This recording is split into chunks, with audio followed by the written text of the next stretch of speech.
I'm Sean Delaney, and today on the What Got You There podcast, I sit down with decision-making expert Annie Duke to talk about her new book, Quit: The Power of Knowing When to Walk Away.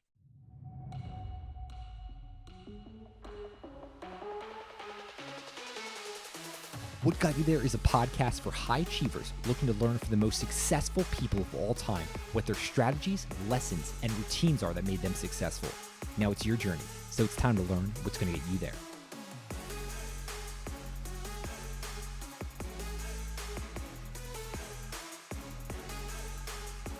Annie, welcome back to What Got You There for a third time. How you doing today? I'm good. Can't believe it was my third time. I know, we were saying before, you're the first third-time guest. So obviously this is to acknowledge just how much I've learned from you over the years, how much I appreciate your thinking. But yeah, this is fun. Thanks for doing this one again.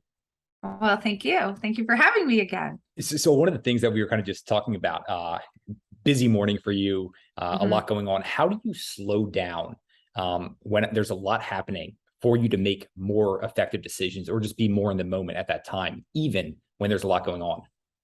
Oh gosh, that's a really good question. So first of all, let me just say I'm bad at slowing down. I did actually force myself to take I'm going to put air quotes around this sabbatical for about 3 months this spring. So when I finished writing this book until about the end of June, which is about 3 months,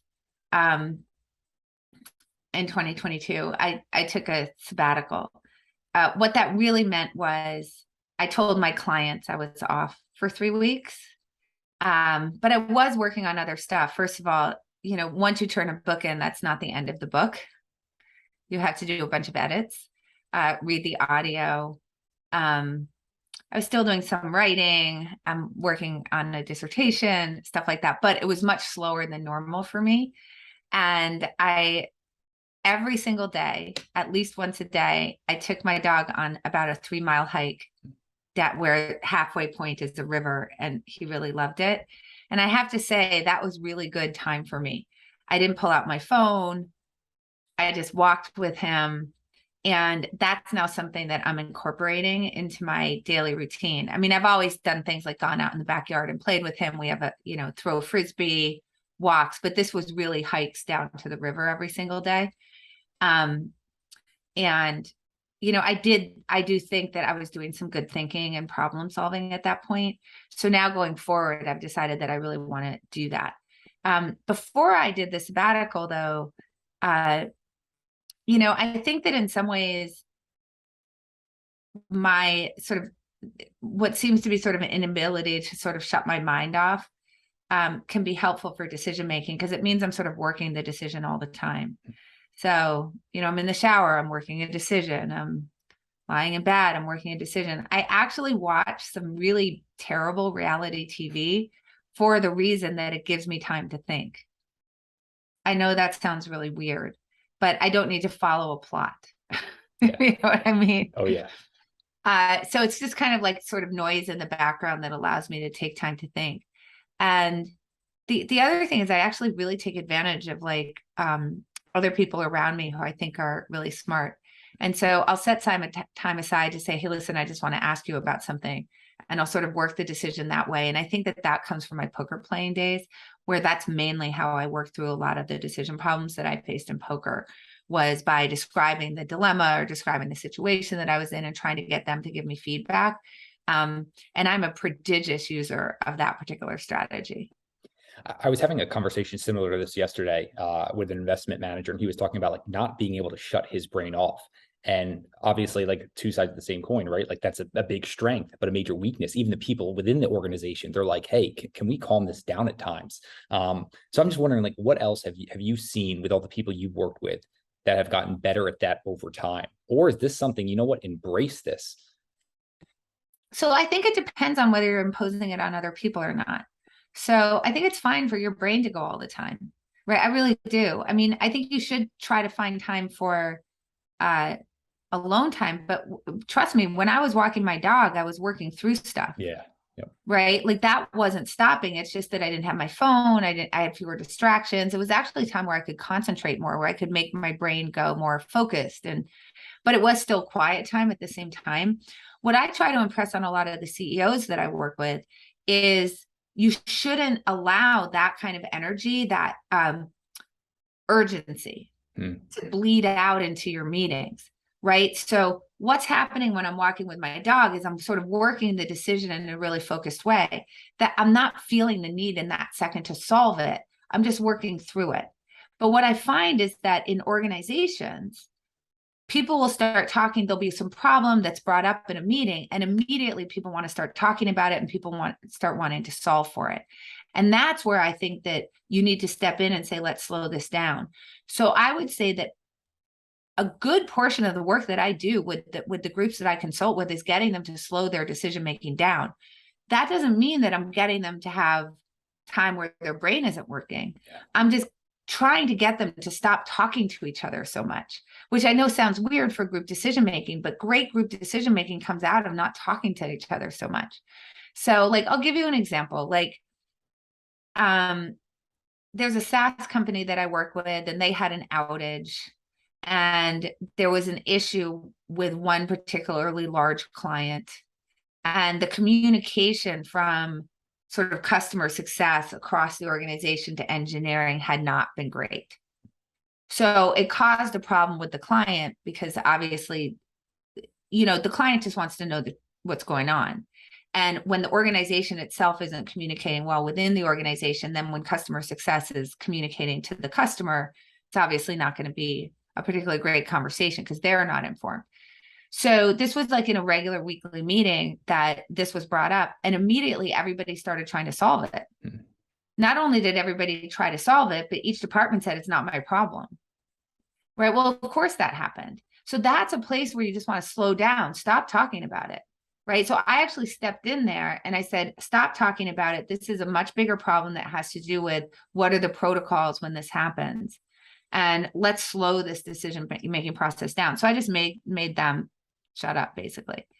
And then the conversation went in a very different way, which was, there was a prompt set out to each of the individuals that were sort of like, would have decision-making power within this particular chain.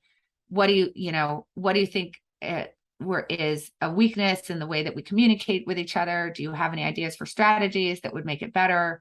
So, the things that you would have been talking about en masse, but now you're asking people individually and asynchronously, where they're not being yelled at by anybody, where people aren't entrenching, where they actually have time. You give them time, you give them a couple of days to give their answer, and so they can mull it over. They can walk their dog and think about the problem. Then they get to write their opinions down, and then you're looking across the organization, and now you've actually got everybody's sort of true opinions of, where's the problem? What's the bottleneck?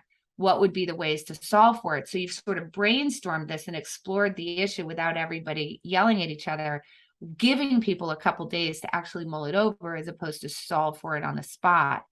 And I think that type of process actually sort of plays into give people alone time, and also time in a group to then discuss what you discover.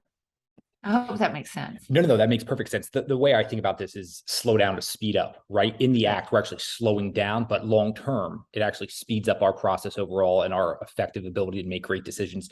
Annie, you mentioned something a second ago. It's like you sit down or try to with people who are really intelligent. As a total nerd here, Josh Wolf, this was a little over a year ago, posted a photo of you. I know Josh. Yeah. It was you, Josh Wolf, Daniel Kahneman, and Michael Mauboussin.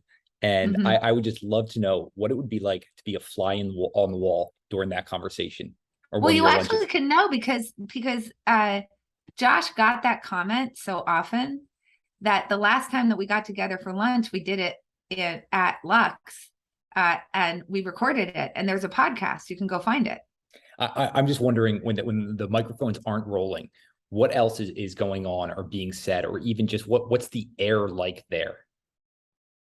It was a slightly more formal conversation because we knew the microphones were on. Mm-hmm. Also, poor Michael had COVID, and so he had to sort of zoom in. But it was a little bit more formal of a conversation, but honestly, it wasn't really that different from the conversations that we would normally have.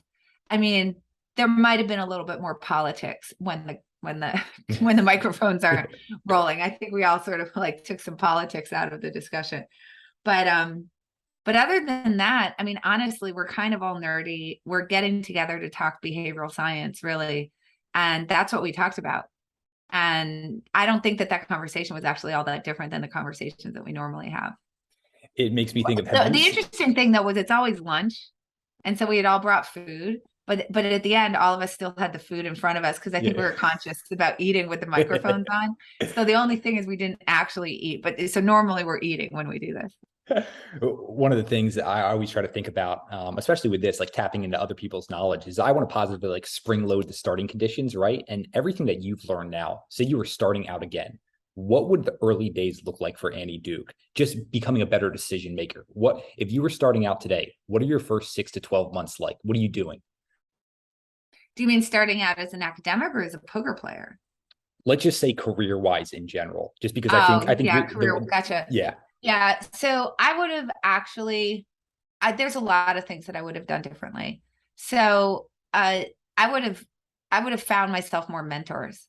And I think that this is something that actually, you know, my dad is super awesome, but I don't think that he thinks in this space that much because he was actually a teacher at a private school. And so he actually had quite a few connections.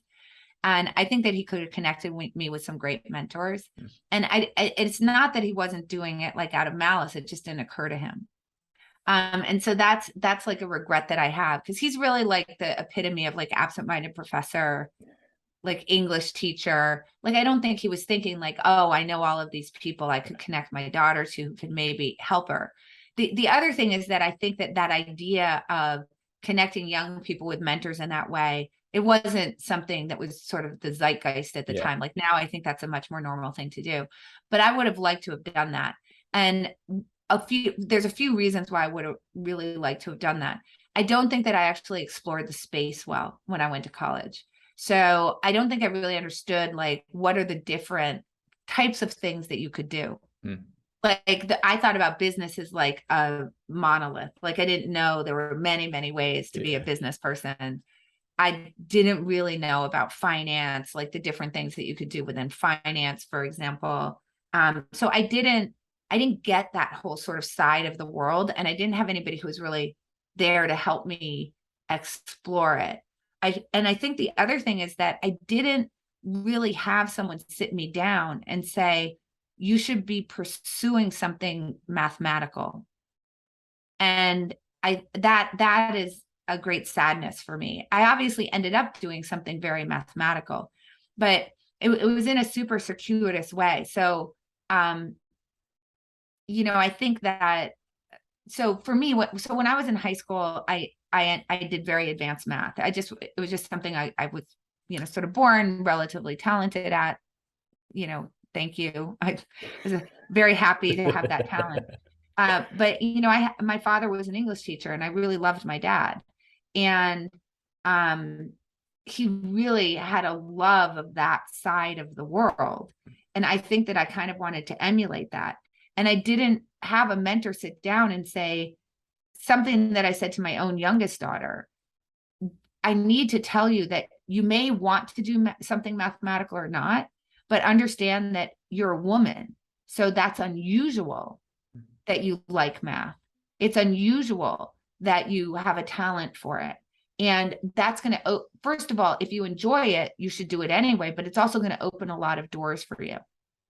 And I don't think that I had anybody really like, not only did nobody sort of say that explicitly to me, but I felt like people were sort of pushing me away from that part of the world. And I ended up double majoring in English and psychology in college. So, you know, I also didn't know that there were different ways that you could sort of, you know, I didn't know how you could apply mathematics, right? So I didn't want to go and be like a mathematician in terms of being a professor, but I didn't know, like, for example, that you could go into finance, right? So that just wasn't something that I understood. So that is something that I would have really changed. And I think that in terms of all decision making, that would be the key thing, is explore your options. Gather as much information as you possibly can so that you can actually think about those different options, think about it in terms of what your values are, think about what the possible outcomes of those things are and try to sort of find what the best path is among those. And I just don't, I wasn't thinking in that way. And I don't think I had people helping me think in that way. So that's what I would change for myself. And honestly, for anybody who's trying to make a decision.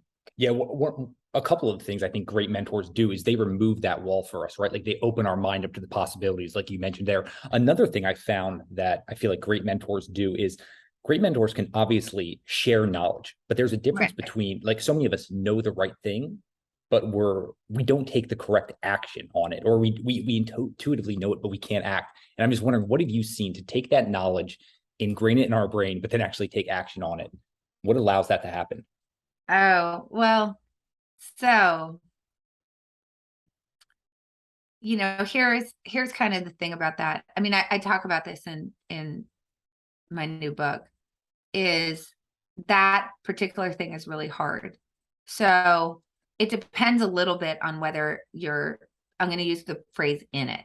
So this is a phrase that Daniel Kahneman uses, a Nobel laureate. So I like to use things that Nobel laureates use. It's a good strategy in life. But he talks about the worst time to make a decision is when you're in it. So what does he mean by that? Well, like when you're actually facing the decision down, right? When it's like you have to make that choice right then immediately. And I think that's where you get to what you say, like, you know what the right thing to do is, but when it actually comes time to do it, you don't do it. Okay. So there's a variety of ways, like I can give you some examples, for example, from finance, where you can see that occurring. So, someone might know, for example, about loss aversion. So loss aversion, simply put, it's part of prospect theory, back to Kahneman and Tversky, is that we don't like to choose options that carry the possibility of a loss. And we'll choose an option that might have a lower expected value. In other words, that might, in the long run, make you make less progress toward your goal if it carries less of a chance of loss. Okay, so we don't like that idea that maybe we could lose on something. Now, people kind of know, like, okay, that's a mistake because it causes you to not advance toward your goals enough, right? It makes it so that it creates risk aversion. It makes it hard to start things because we're so afraid that after we start it, we might lose. Right. And so it makes it's really, this problem really slows us down in life because we won't start stuff.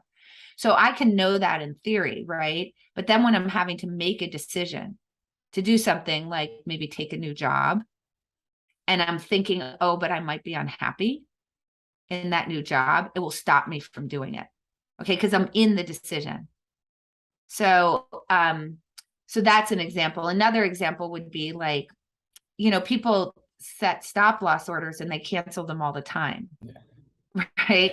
And you because when you're in it and you're like, oh gosh, but I'm going to have to realize that loss, which is like incredibly painful to us, we'll just cancel the stop loss up. So that's actually a companion to loss aversion. So loss aversion stops you from getting started because, like, I don't want to go and take this new job because I'm afraid that it might turn out poorly.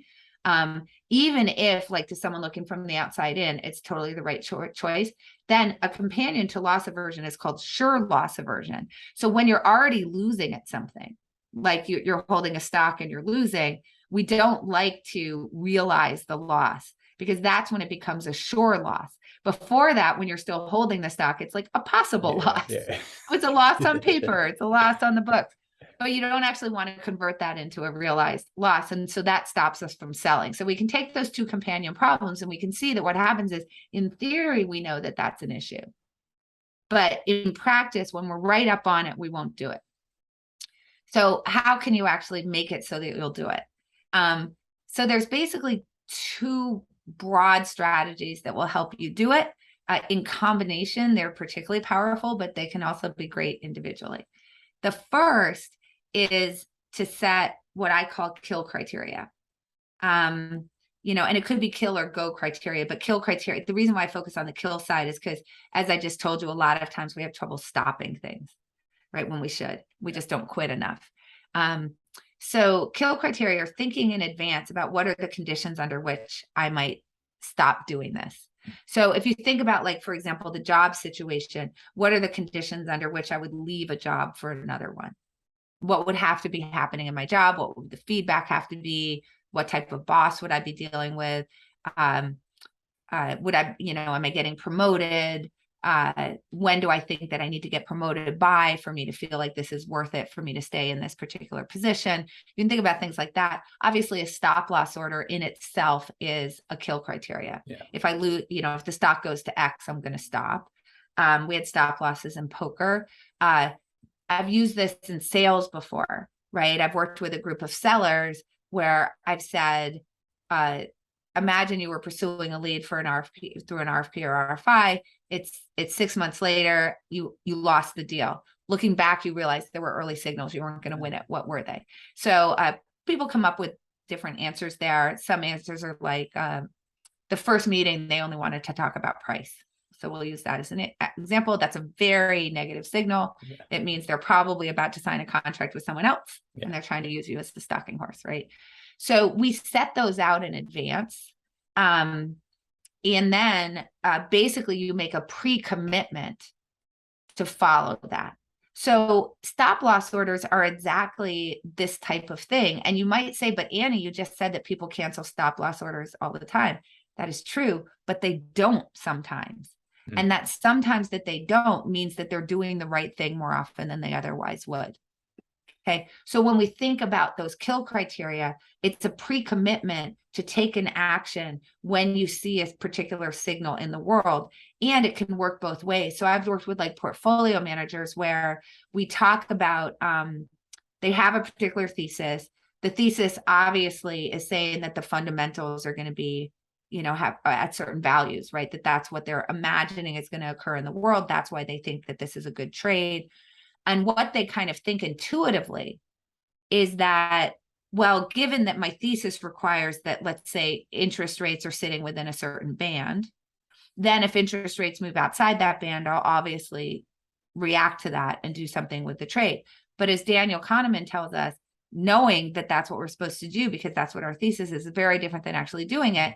And what you see with PMs is that when that does happen, they'll, well, now it's really cheap, or now, they'll come up with some way to keep the position on. So what we do is say, okay, you're saying that the interest rates are supposed to be within that band, set the upper and lower bound, and then commit to an action.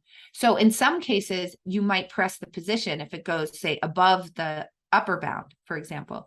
You might take the position off if it goes below the lower bound. And then it also tells you to stop panicking if it's within that band. And obviously you have more complex, it's across more fundamentals for most trades that you're making. So I'm simplifying it down to one. Another example of this would be, this one actually came from Kevin Zolman, which I thought was so good, was if you get a PhD in the humanities like English, and your goal is to become a tenure track professor. So this is like really good for like figuring out for a career path, right? Yeah. The thing about PhDs in humanities is that tenure track positions are quite rare. They're hard to find. There aren't a lot of them. The other problem with it is that there's all sorts of kind of false progress that you can make along the way, because while there are very few tenure track positions, which is your goal, there are lots and lots and lots of postdoc positions and adjunct professor positions. So you can get those over and over and over again and feel like you're making progress in your career. But remember, your goal is to be a tenure track professor, to get a position and get tenure.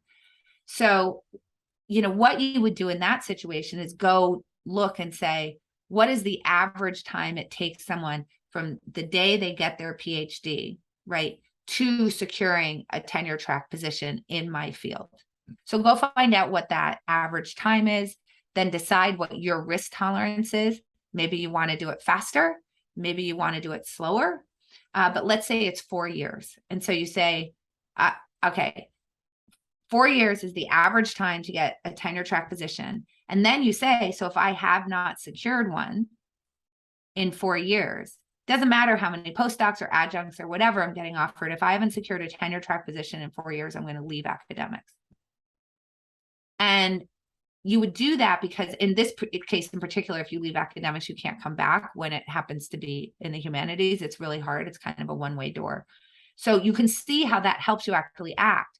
Whereas if you didn't actually set that out in advance, you'd go, well, yeah, I didn't get one yet, but I've had so many adjuncts and, so many postdocs, and now I'm getting offered another adjunct position at the university. And if I do that, then maybe when a tenure track position opens up, then I'll get preferred treatment. Right. These are the things that we do, even though we know that we're supposed to actually take an action. So these types of kill criteria are really powerful. That's like strategy number one.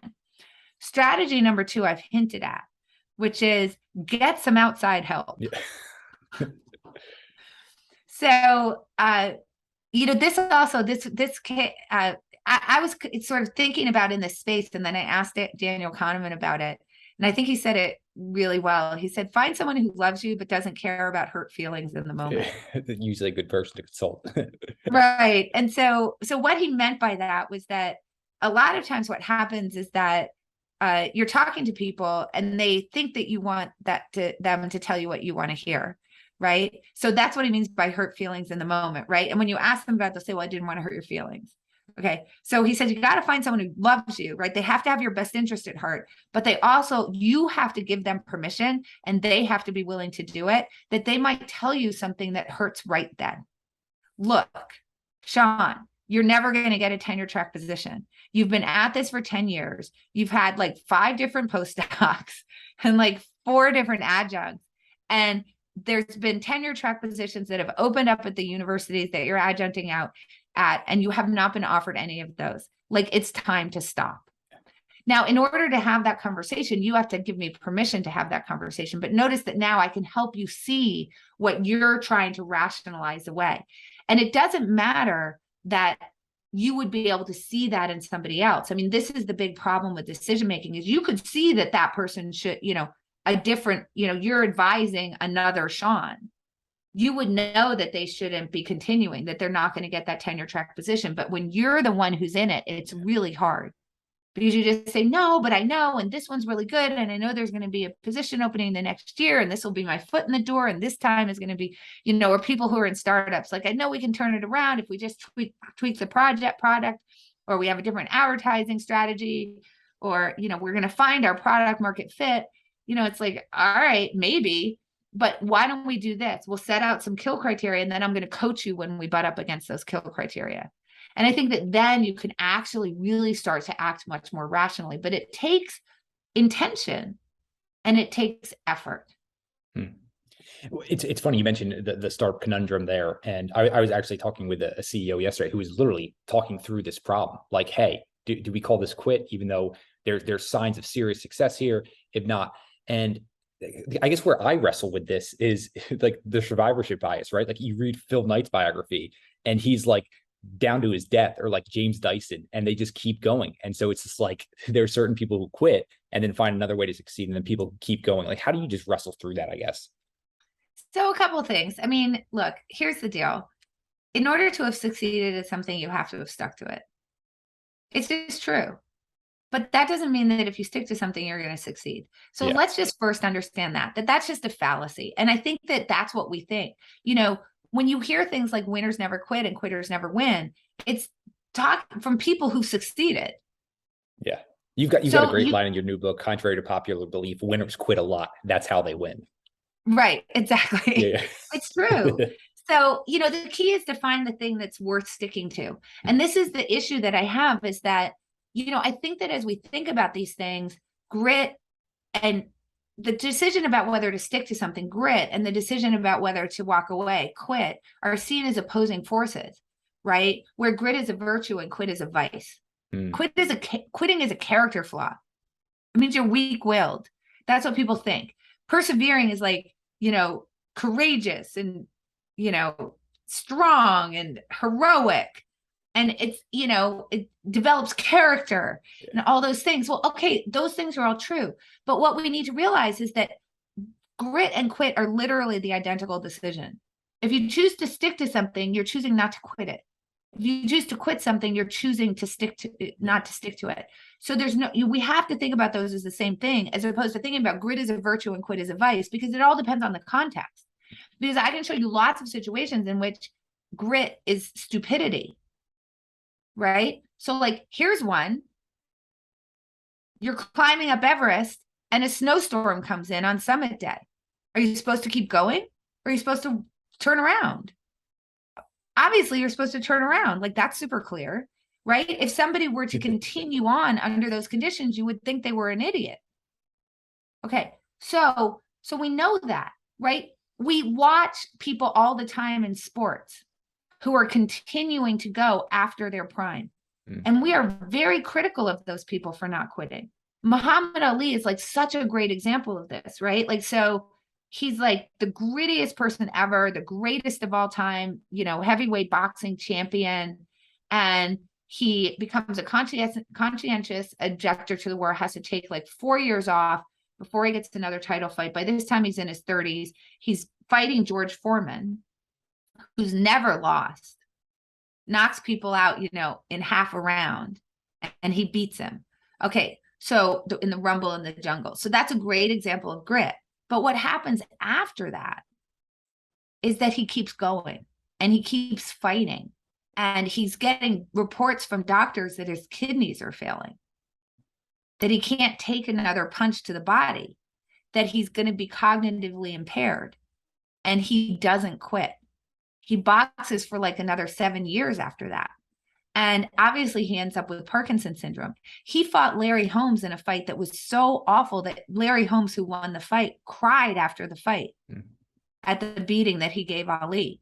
Now we can look at that and see very clearly he should have quit. So we know that like sometimes it's good to stick and sometimes it's good to quit. And we shouldn't think about these as opposing forces. So let's start with that. Like, one's not a negative or a positive. It depends on the context that you're sitting in. And just because you see someone like Dyson who just kept going and going and going does not mean that's the right decision for you. So let's be super, super, super clear about that. So this is what we want to avoid. Grit, the power of grit, is that it gets you to stick to the hard things that are worthwhile. And we want to do that, right? Because we don't want to quit things just because they're hard. Not if they're worthwhile, we still want to stick to them. The problem with grit, though, is that it gets you to stick to hard things that are not worthwhile. So our job is to be able to tell the difference between the two. So this is a place where I think that Ron Conway, who founded SV Angel, set such a good example for how people in startups, in venture, can sort of think through this problem. So what he describes, he actually is incredibly proud of the number of founders that he has coached to shut it down. Now, he's an angel investor, right? And I think that people think about VCs as really having this ethos of they want the founders to feel like quitting is not an option, right? Because they've got this big portfolio of companies and they just need those few that are out at the tails to hit. And so they want to have as many shots on goal as possible. So I think people perceive that VCs are like, don't ever shut it down. But I think Ron Conway shows you that that's not how they think about it.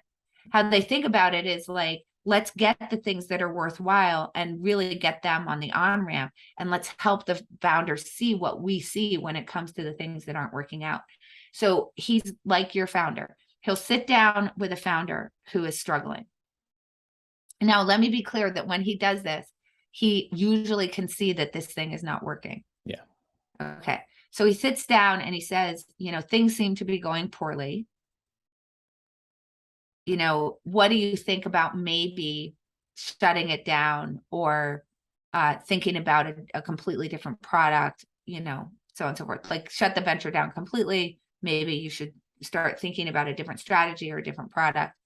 And when it comes to the problem of shutting something down, he almost always gets the same answer from the founder, which is what you heard. But we have had some success. I know that we can make it work. If we just do X, Y, or Z, I can get us on the right path. We're on the cusp. That's one. We're on the cusp. Maybe we can get it to work. So he actually takes a very interesting tactic, which is he actually doesn't disagree with them in any way. So he says, okay, I agree with you. You can turn this around. So that's unusual in and of itself, right? But I think it's a very good strategy. And the reason why it's a really good strategy is that problem of it's really hard to make a decision when you're in it. Yeah. So if he then tries to argue with them, I don't think it's going to work very well because they're in the decision about whether to actually continue on or shut it down. And that's when people are going to be at their least rational. So instead, he just agrees with them. He says, okay, I agree with you. If you do X, Y, and Z, you can turn it around. All right. So can we agree right now what that looks like? So how long are we talking about? How long is it going to take you to actually be able to get to confidence that this is going to work? So let's say maybe it's 3 months. What are we going to see in the 3 months? What benchmarks are you going to hit? So that might be new ARR that you've generated. It could be customer acquisition, like, month over month customer acquisition or week over week customer acquisition. Could be whatever the metric is, right? It could be delivering a new product, and then I don't care. This founder's going to know that better than I would.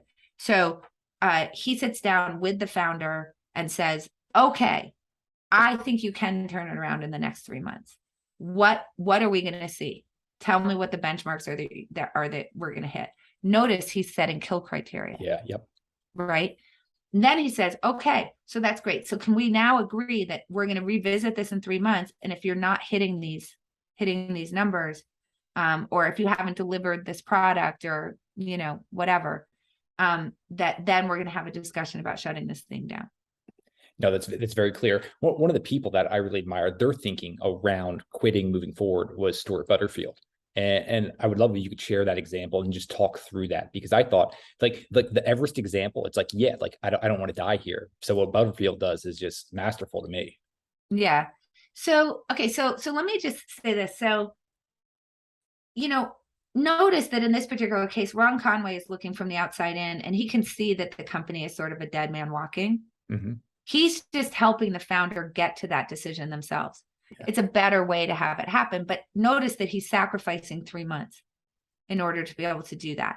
And the reason that he's doing that is because he knows that if he doesn't do that, it might be another year. So that's a really big savings in time. So when we're talking about quitting decisions, what we're trying to do is get to the decision more quickly than we otherwise would. Okay. Because that's going to save us time. Like Astro Teller from Axe at Google, the Innovation Hub, says, if I can get to the decision having spent $2 million instead of $9 million, that's a win.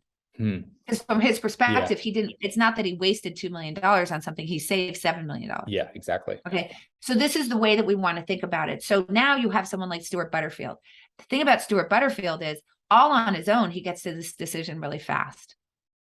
And that's because what's unusual about him, and I'm going to tell the story, is that usually when we're willing to quit, we have to already be on the top of Everest with the snowstorm coming. In other words, there has to sort of be no choice left for us to be able to do it. So that's what Ron Conway is trying to get the founder to stop thinking, oh, I can just turn it around, but to get to them to see that there's really no choice. Like you haven't hit your benchmarks. Yeah. And I think it's because we think about it so negatively.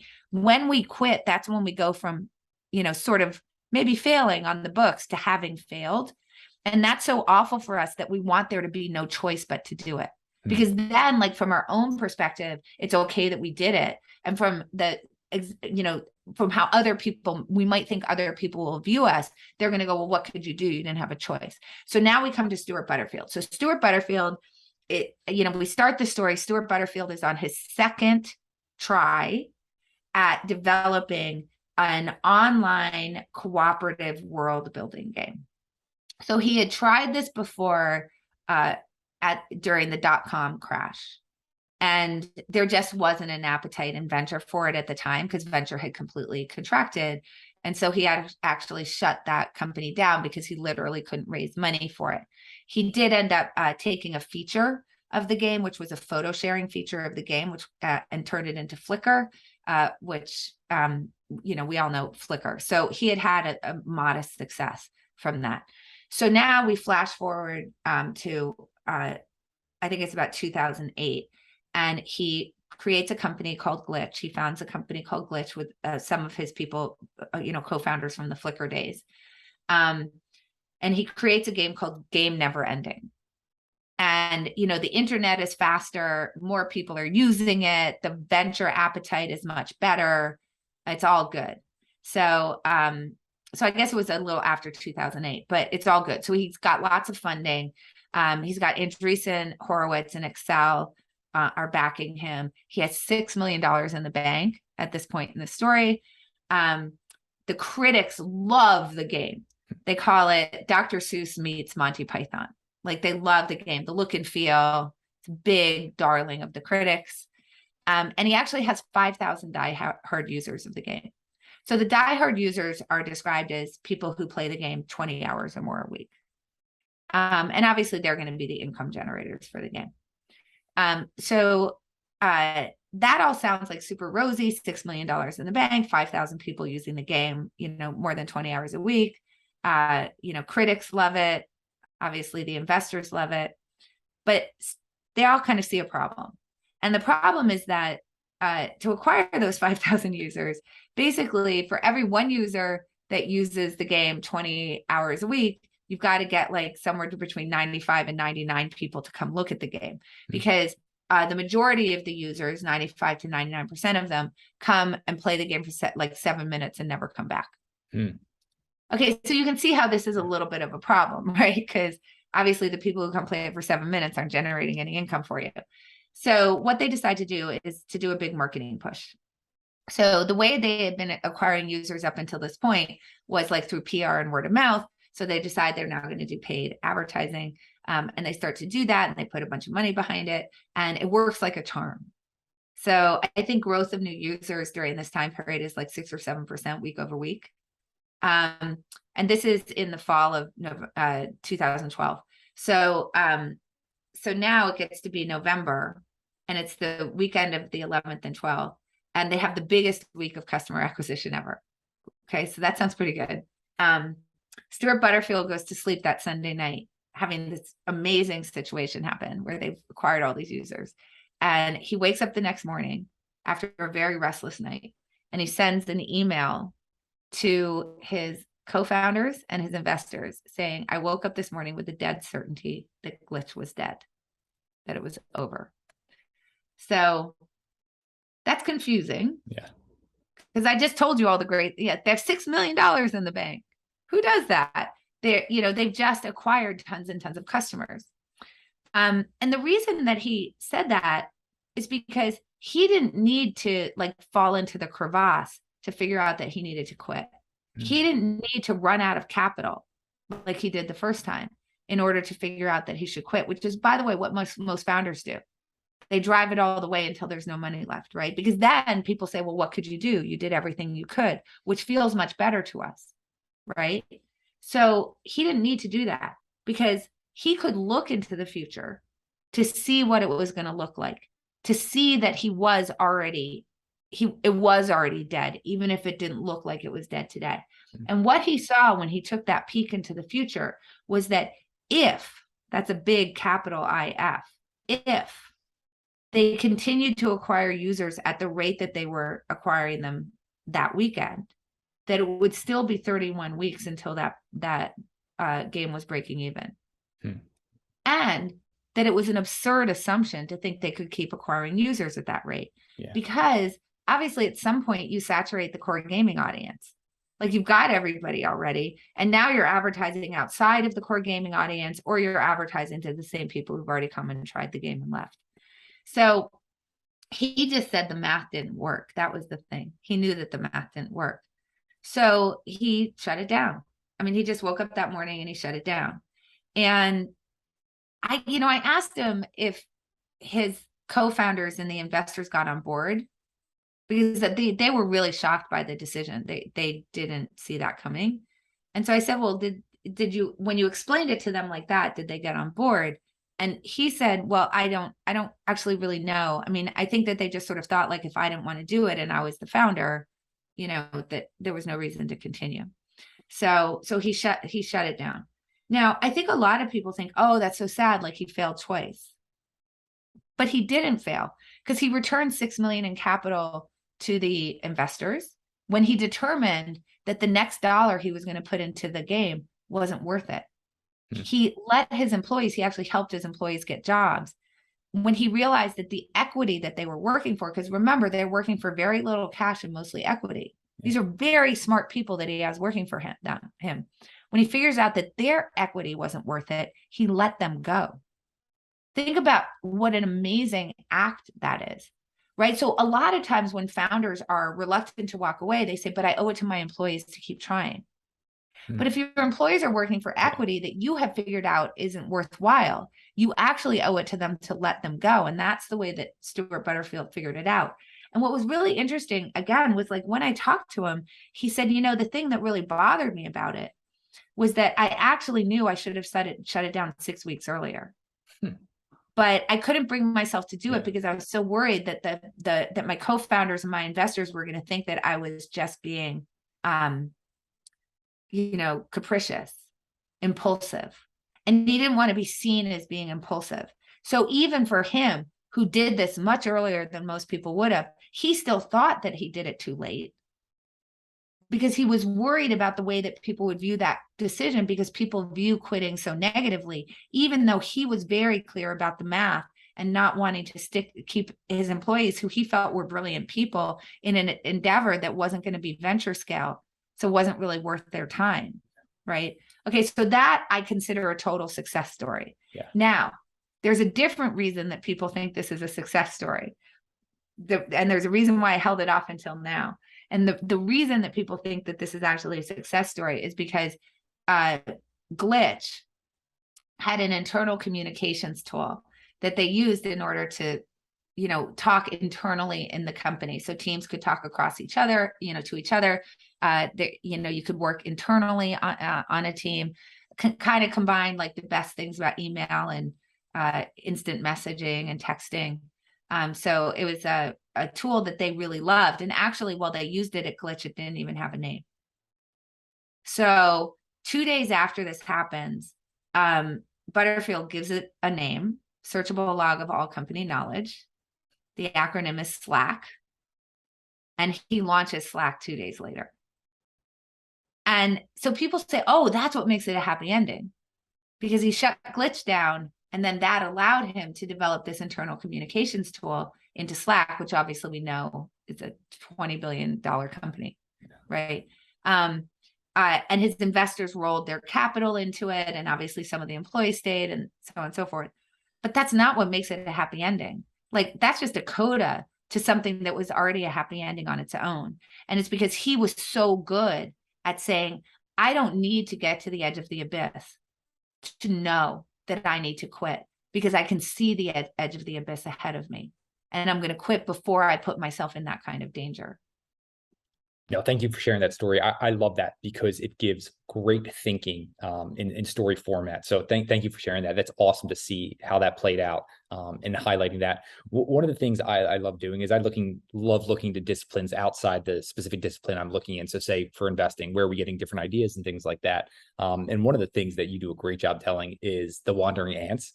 And I would love for you to explain, sure. Yeah, wandering ants. I think this is fascinating around exploration and exploitation. Yeah, so actually, it's funny because, Stuart Butterfield actually ties into this, as it turns out. And I'll explain why in a second. So we can take a through line of Stuart Butterfield, rather. We can take a through line of Stuart Butterfield into the ants. So, the song, like the ants go marching one by one, hurrah, hurrah. Yeah. Right. So we all kind of know that song, and we've all seen cartoons of ants, and we've all actually seen ants, and we see them walking in a straight line. So that's like kind of how we think about ants, like marching in a single line. And for the most part, ants actually do that for the most part. So when you look at a colony of ants, there's some percentage of the ants are forager ants, and the forager ants are going out and getting supplies for the colony, food usually. And so they go into a territory, and they're looking for food. And then if an ant finds food, as the forager ant brings it back to the colony, it lays down a pheromone trail. And a pheromone trail is just a chemical scent that the other ants can pick up. Now, obviously, when only one ant lays down that trail, it's pretty faint. So another ant might pick up the trail, follow it along now. And if they find food there as well, they'll then carry food back and lay down a pheromone trail of their own. And you can see that the pheromone trail is now going to get reinforced. So the better the food source, the more ants are going to find food there, the stronger the pheromone trail, and that's going to cause the ants to go in lockstep along this line. That's why the ants go marching one by one. Hurrah, hurrah. Okay. But when you look more closely, what you see is, yes, there's all these ants going in a single line, but there's always like 10% of the ants that are just like wandering around aimlessly. And you're like, what's the deal with those ants? Are they just lazy? Like maybe they're ant anarchists or something, or malingerers. They're slackers for sure. And you're like, what's the deal with these like lazy ants that aren't helping bring food back? And it turns out that for these forager ants, there's actually a big deal with them, which is that they are continuing to explore for food. Now, why would they be doing that? Well, because the world is an uncertain place, and maybe something happens to the food source, right? Like maybe you find a juicy watermelon on someone's back porch, but then some human comes and cleans the watermelon up. And then there's no food there anymore. So you wouldn't want all the ants to go on a single line to only one food source, because what happens if that food source goes away? Not only that, but maybe when you explore your backup food sources, right? So that's what they're really doing if they're trying to get backup plans. Maybe you find a food source that's so great that it's actually better than the plan A. It's better than the original food source, and you should want to switch to that. Okay, so this is kind of like we've sort of been on this theme a little bit, which is, the issue is you have to find the right things to stick to, right? That's the thing about grit, right? It gets you to stick to hard things that are worthwhile. Yay, we want to be gritty at those things. But it also gets you to stick to things that are not worthwhile. And if we don't know what the other options are that are available to us, how can we possibly really judge whether the thing we're doing is worthwhile? And part of what makes it hard to switch is that unknown, right? Like, but what else is out there? So notice that the ants are really solving for this problem. They're saying, well, we're going to go look for what's out there. We're going to go find it. And sometimes then we're going to not have knowledge that this thing is actually better than the thing you're already doing, and you should switch. Now, that's easy enough for ants. They're a colony. There's many of them. But the fact is that human beings really should actually be more like ants. Because what happens with human beings is you start down a path, you're doing something, a career choice, let's say, you're in a job, and then you become myopic and you don't see what else is around you anymore. So you don't even see what the other opportunities that might be available to you. You don't do a lot of reevaluating of goals. In fact, we just sort of think about, you sort of run headlong into the goal, and we think that anything short of the goal is a failure. And so we won't walk away even when it's not working out very well. And notice that this really slows our progress down, because now we're going to a food source over and over again that might not be particularly good, because there's other food sources available, but we never went exploring for them. So let's now roll this back to Stuart Butterfield. So Stuart Butterfield is a really good example of the myopia problem. So he had, he's so great as an example in terms of being able to see ahead in order to quit way before other people see it. That's amazing. But here's the deal. Slack was under his nose all the time, the whole time. Yeah. It took quitting glitch for him to be able to see it. And that's because no matter whether you're Stuart Butterfield or someone who's, less superhuman, we're all myopic when it comes to our goals or the project that we're working on or the job that we're in or whatever.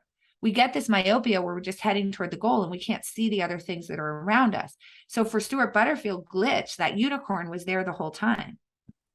But until he stopped going to that one food source, until he said, nope, that thing's over, that was when he was able to go and see what was already there.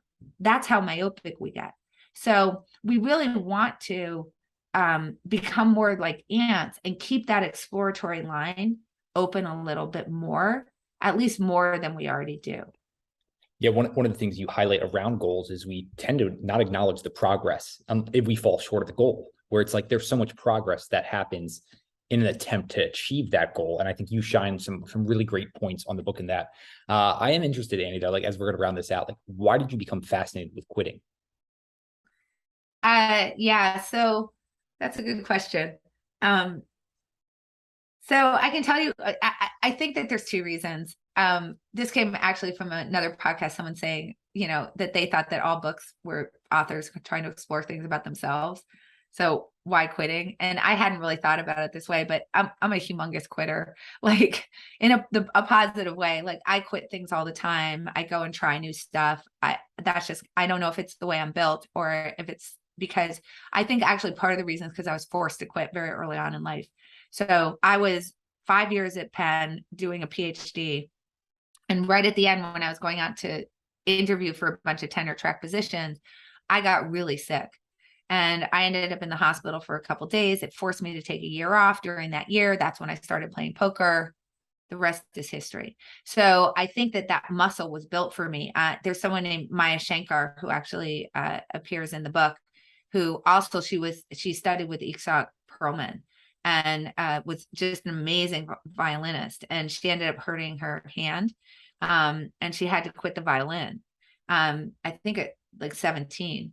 Ended up going on to get a PhD also in psychology. Decided she didn't like that. Ended up in the Obama White House doing sort of behavioral science. She's now at Google. And I think she's someone who got her plans forced to change on her and then learned that lesson from that and ended up being much more exploratory. And there's actually some science from Katie Milkman and John Brashears, which shows that when people are forced to quit things, they become more exploratory naturally. So I think that's number one. But number two is that I always felt really bad about quitting graduate school. It was something that I felt terrible about. So I think I probably wanted to explore the topic a little bit.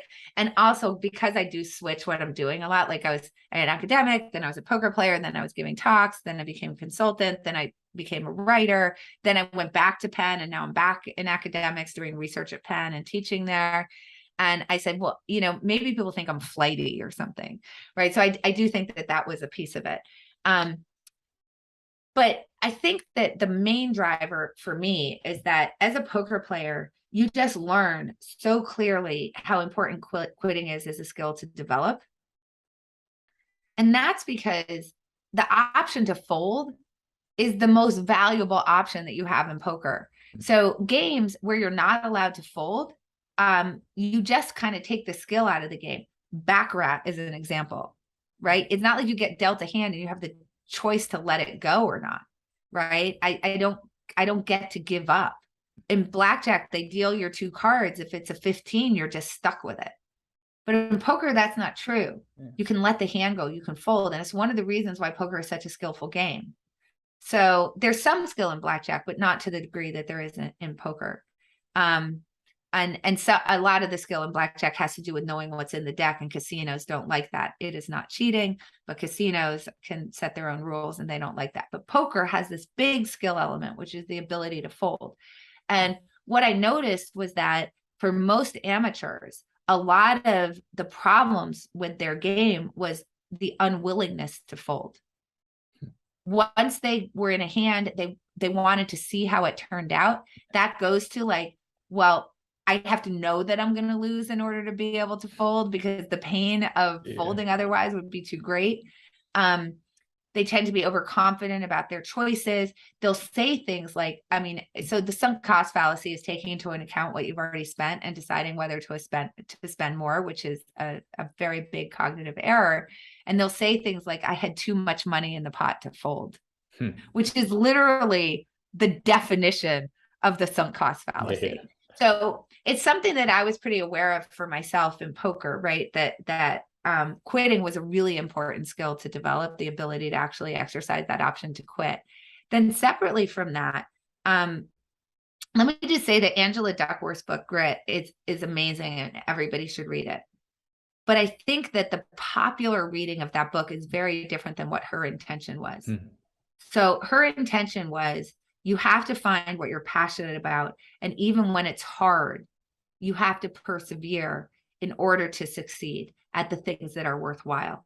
Now, notice that's a pretty nuanced message. And basically, I think that the way that people end up reading it is winners never quit and quitters never win, right? That grit on its own is enough to create success. And I think that a lot of people have taken that book and amplified a bias that we already have, is that we don't give ourselves permission to walk away from things because we think it's a character flaw.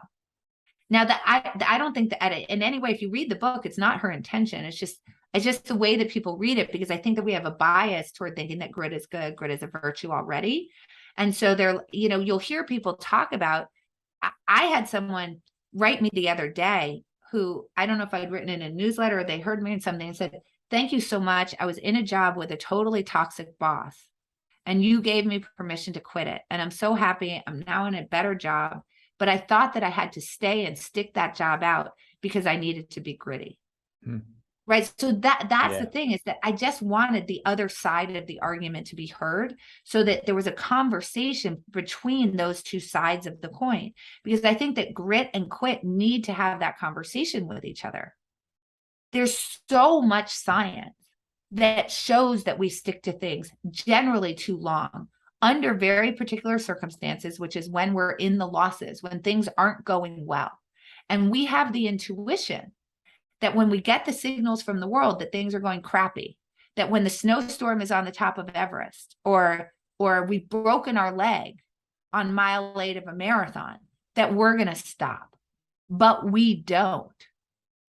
Just Google broken leg marathon finished, and you will see the number of people who decide that it's a wise choice to run 20 miles on a broken leg, which obviously, before you start the race, you would swear up and down you would never do. But you do.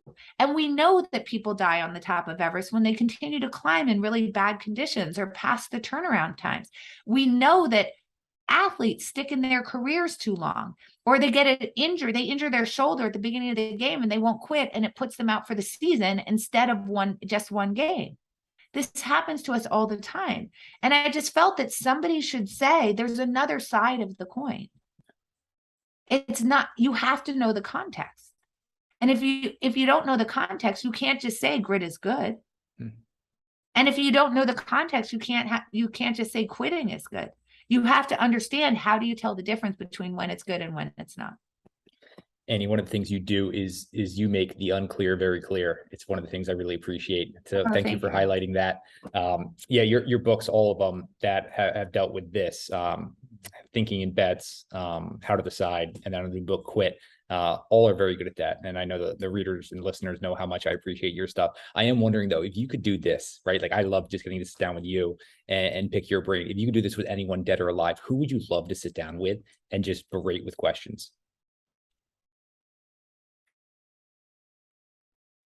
Do you mean like from an intellectual standpoint, or just like I'm interested in chatting with them?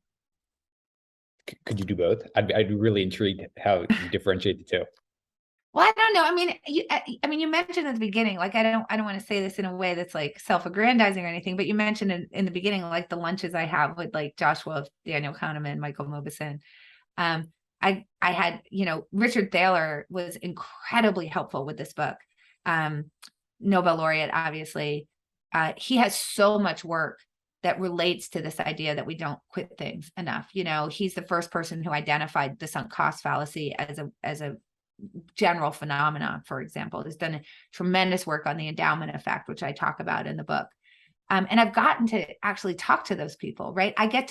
Phil Tetlock is my advisor at Penn. Like, I feel really lucky. Like, I got David Epstein, I got to talk to for the book. I get to talk to Michael Mauboussin all the time. I feel like I'm really lucky in terms of the intellectual side of things, that I actually get to talk to the people that I would really dream about getting to talk to. And I'm so grateful for that. I'm grateful they're willing to sit down and have conversations with me.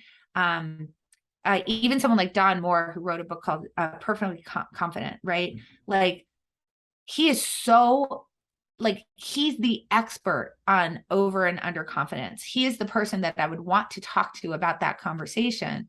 And I got to talk to him for this book. And in fact, he was an early reader, and he pointed out that I had really missed talking about over optimism, and then helped me work on a section in the book that was about that. Like, I feel like I am so incredibly lucky that I get to talk to these people. I mean, if I, choosing someone who's no longer with us, certainly Feynman, I'd like to have a nice conversation with, love him. My advisor from when I was in graduate school passed away last year. So I would just want to be able to talk to her again for that reason.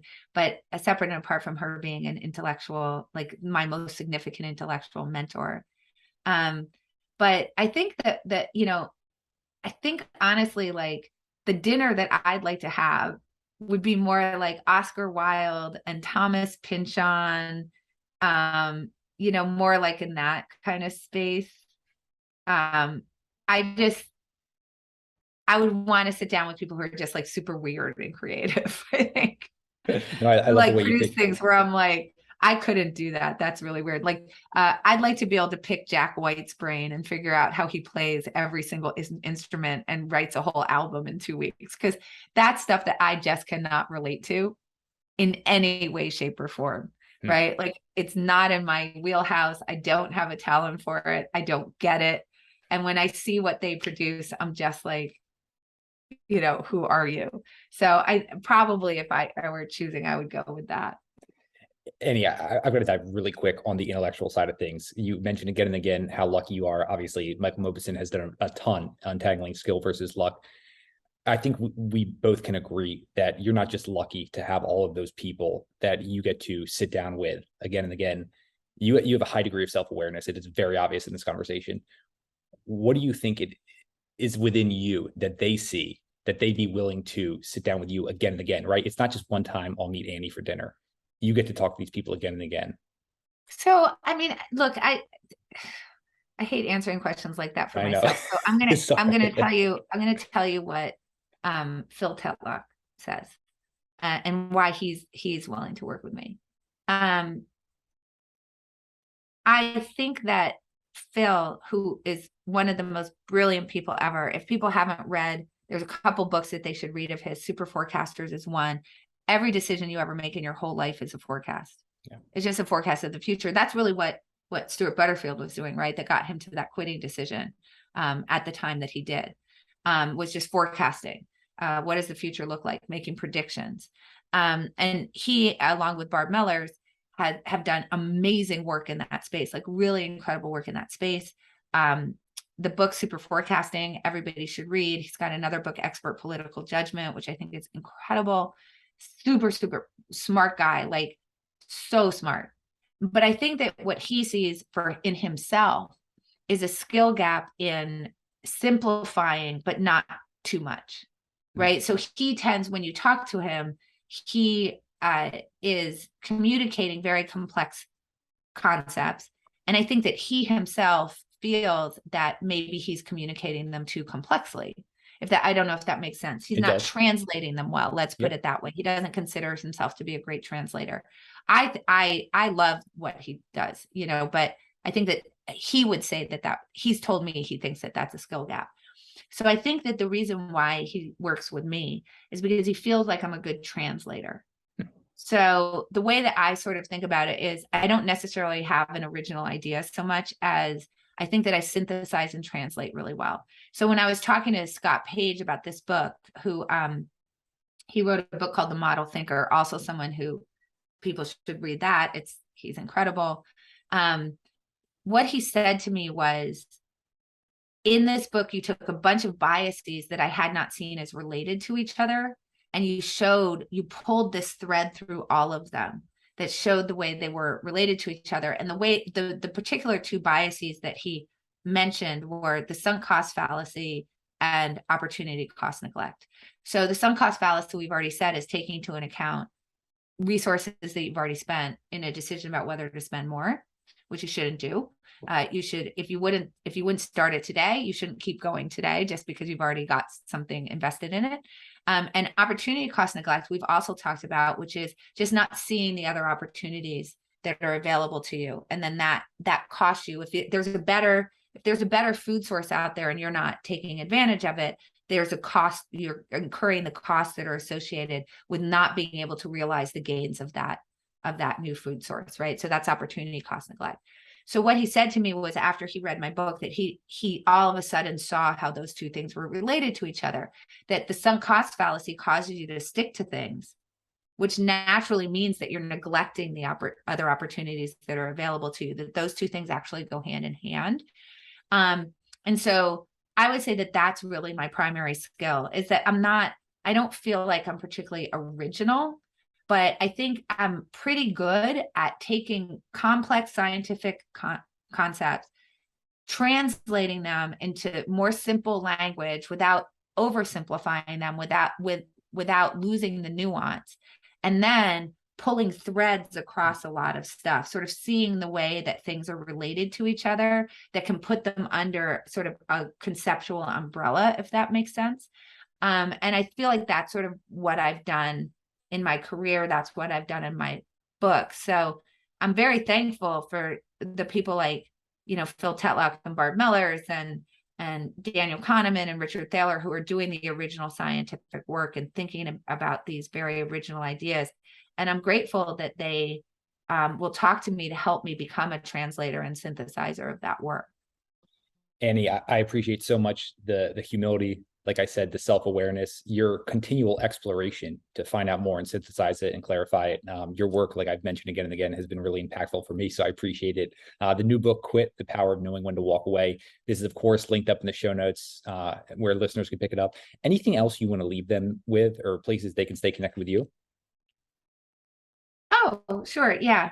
So there's one thought that I want to leave people with, and then places they can connect me with. So this is the thought that I want to leave people with. I think that people think that quitting is going to slow you down. It's going to cause you to lose ground, and it's going to slow your progress towards your goals. And what I really want people, the main idea that I want people to walk away from, is that quitting actually speeds your progress. It makes you go faster. It gets you to the goals you're trying to get to more quickly. So, and the reason for that is that if you get stuck, if you get mired in something that isn't worth your time, that is causing you to lose ground. If there is something that you can switch to that's going to allow you to get to where you want to go faster.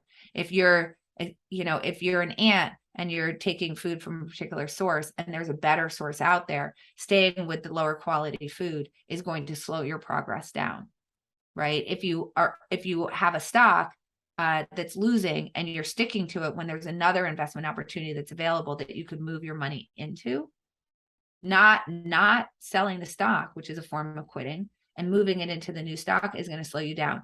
If you're stuck with a toxic boss because you think that you need to stick it out because that's going to show character, and you don't switch to a better opportunity, that slows your progress down. So quitting when the time is right will actually get you to where you want to go faster. And I really want people to take that to heart. It does not slow you down. It speeds you up. Okay. So I just want to say that like super clear for everybody. In terms of where you can find me, annieduke.com. That's a good place to go. If you want to see archives of my newsletters, if you wanted to communicate with me, you can contact me there. I do try to answer my readers as much as I can, depending on how full my inbox is. I really do try. I'm on Twitter. I'm on other social media, but I don't really personally open those places very much. So if you contact me on LinkedIn, I won't really know it. So if you want me personally, you should probably just go over to Twitter, and that's where you're going to find me. And I do have a newsletter that you can obviously subscribe to. If you go to annieduke.com, you'll see that you can subscribe to it over there. And other than that, like, hopefully you'll get to know me through my books. I mean, that's kind of the main way that I hope that people get to know me in the way that I think, and hopefully find something of value out of my own noodlings, which is kind of how I think about my books, is me trying to think through problems. So, well, once again, all that's linked up in the show notes. But Annie Duke, I can't thank you enough for joining us on What Got You There. well, thank you. So happy to be back.